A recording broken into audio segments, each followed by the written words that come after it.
किसी की खलल पड़े,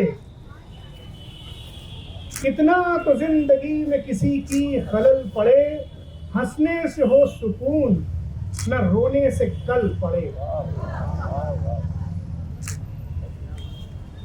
दाद आई लेकिन लखनऊ वाली नहीं है। तो हमारे दास्तान गोई में कहते हैं कि कोई चीज अच्छी लगे तो वाह करें, बहुत अच्छी लगे तो वाह वाह करें, और ना अच्छी लगे तो बर्दाश्त करें। तो मुशायरा हमसे किसी ने कहा ठंडा गया, तो मुशायरे वाले दिन हो सकता है कि सर्दी ज्यादा हो, लेकिन आज दास्तान ठंडी नहीं जानी चाहिए।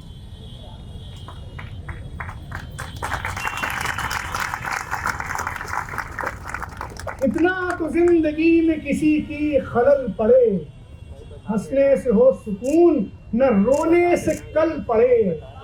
किस्मत हमारी गेस हुए जाना से कम नहीं, किस्मत हमारी गेस हुए जाना से कम नहीं, जितना सवारते गए उतने ही बल पड़े। बकौल शौकत, मैंने जिस माहौल में आंखें खोली वो नीम तरक्की पसंद था।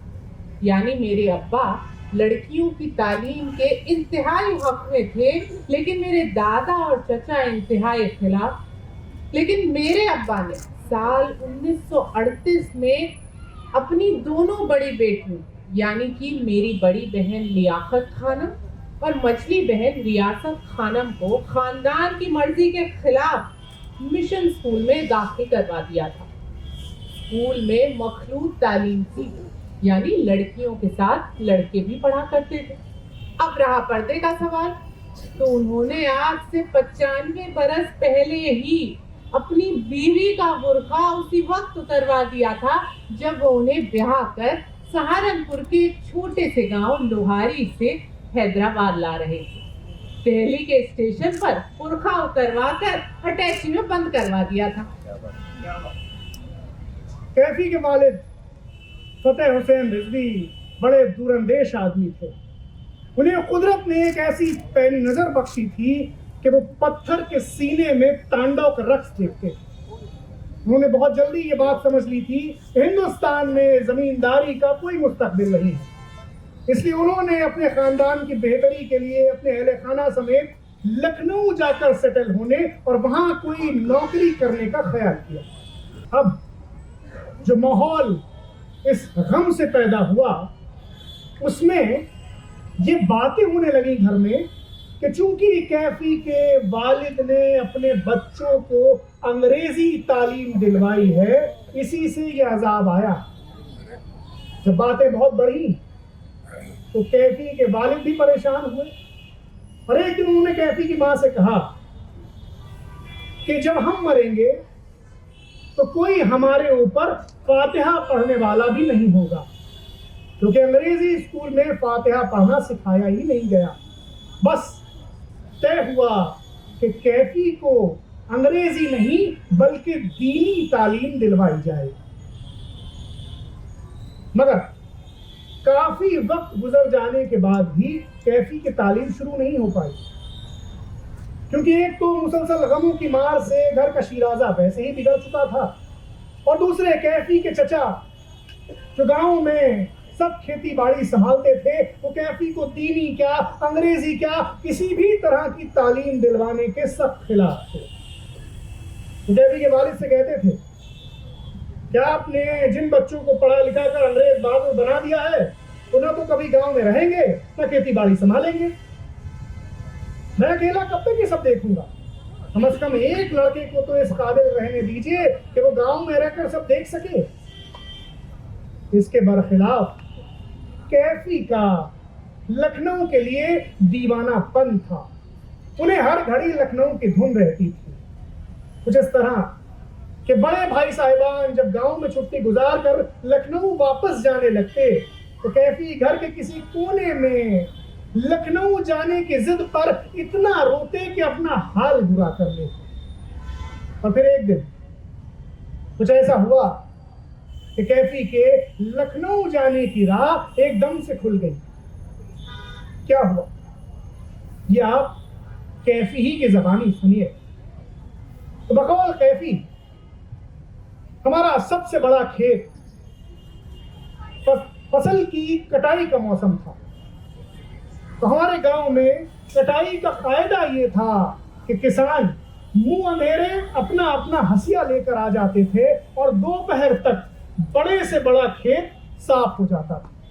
इसका मेहनताना उन्हें ये मिलता था कि जो फसल वो काटते थे उसकी छोटी छोटी पोलियां बनाकर खेत में एक कतार से लगा देते। तो 20 पोलियां जमींदार की होती थी और 21वीं पोली उस किसान की जो फसल काटता था। तो हमारा सबसे बड़ा खेत जिसमें गले गले जौ आया था वो कट रहा था। मैं भी चचा के साथ खेत में मौजूद था।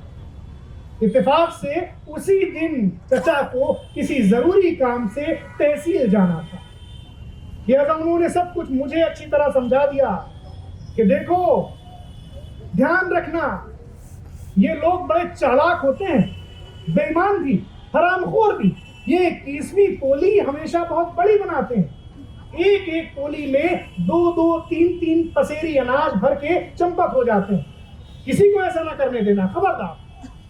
मैंने भी अपनी अदा में कहा मैं एक बाल किसी को ज्यादा नहीं ले जाने दूंगा। चचा भरोसा पाकर चले गए और मैं इत्मीनान से खेत में खड़ा हो गया।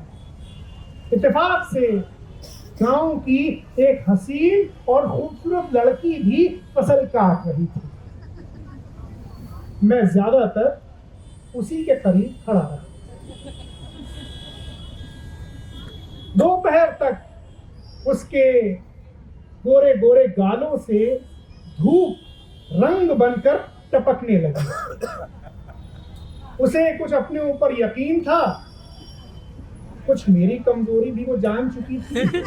लिहाजा उसने अपनी पोलियां बहुत बड़ी बना रखी।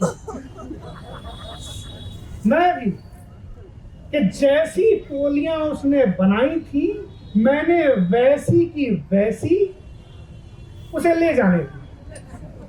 अदा ये कि जब मैं उसकी तरफ देखता या उसकी पोलियों की तरफ देखता तो वो मध्यम मध्यम मुस्कुराने लगी। गांव की एक बूढ़ी औरत भी ये सब तमाशा बड़े गौर से देख रही थी। उसने भी मौका पाकर अपनी पोलियां बहुत बड़ी बड़ी बना रखी, मगर उसकी किस्मत खराब थी। इससे पहले कि अनाज लेकर जा पाती उसी वक्त चचा वहां आ धमके और उन्होंने उस बुढ़िया को रंगे हाथों पकड़ लिया। अब जो चचा ने उस बुढ़िया को धमकाया तो उसने उनसे नमक मिर्च लगाकर मेरी शिकायत जड़ दी। तुमसे ये मुट्ठी भर अनाज रखा लिया और हुआ वो तुम्हार बेटवा ने वो जो पतोरिया की तरह सिंगार करके आई रही बोझा का बोझा उठाया कि उनके मुंह पर धर दी।